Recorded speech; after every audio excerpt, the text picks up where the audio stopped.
Люберецкий городской суд Москвы вынес решение о депортации главы Федерации мигрантов СНГ Карамата Шарипова в Таджикистан, сообщает Фергана. На заседании суда сторона защиты пыталась оспорить решение Смоленского управления ФСБ РФ о том, что Шарипов незаконно получил российский паспорт. Однако все ходатайства защиты были отклонены.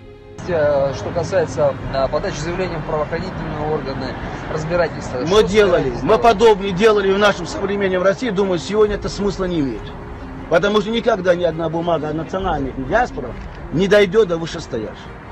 Они делали после 2014 году, когда произошло 6 тел расстрелянных на территории садовода. Результат что нам давал? Обыски в моей квартире, на даче, закрытие офиса. Вся власть стала напротив закрыть Общероссийское общество таджикских трудовых мигрантов. Что он нам дал? Не надо говорить, не надо голос поднимать здесь. Это наша задача, мы решаем. Молчат ваше руководство в Таджикистане, вы молчите, но мы граждане России.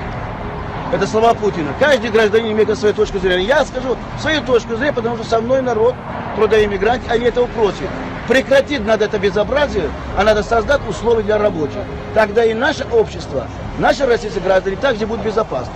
Если произошло бы дальше, там нет тише, нет 2, нет 3, а пришли здесь более 100 тысяч таджикистанцев. Помогать. И никто не помог.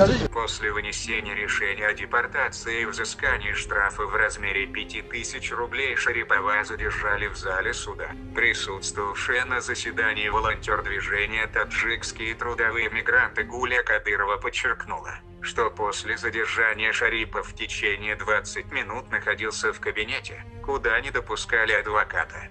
Что в это время обсуждалось в кабинете, пока неизвестно. Смоленское управление ФСБ изъяло у Шарипова паспорт 5 октября. В ФСБ пришли к выводу, что он получил документ незаконно. В итоге было принято решение об аннулировании всех ранее выданных ему паспортов.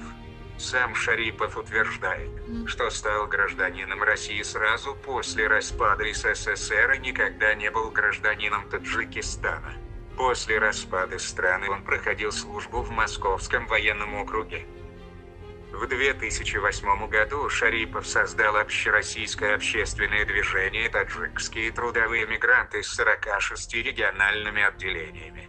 За время деятельности движения сам Шарипов и его организация приобрели неоднозначную и скандальную репутацию.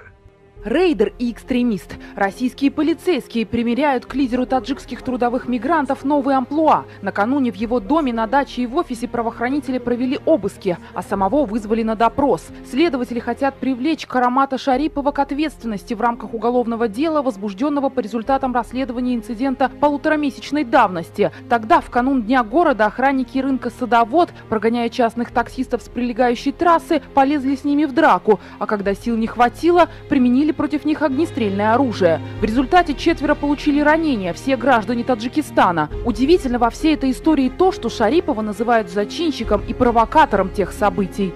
Выяснилось с того, что гражданин Александр Яковлевич, Совет Безопасности, рынка «Садовод», абсолютно дает ложные сведения, потому что позже у нас состоялась очная ставка.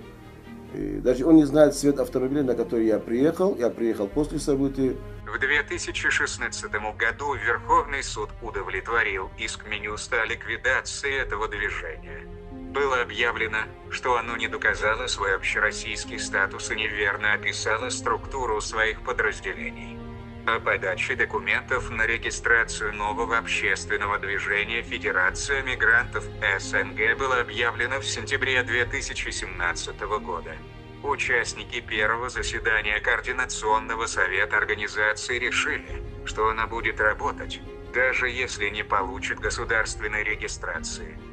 Они подчеркнули, что российское законодательство разрешает гражданам создавать на добровольной основе общественные объединения для защиты общих интересов и достижения общих целей. Мы говорим о нашем менталитете. Мы говорим о том, что сегодня таджик за рубежом, находясь, не владеет родной язык уже. Он говорит по-русски.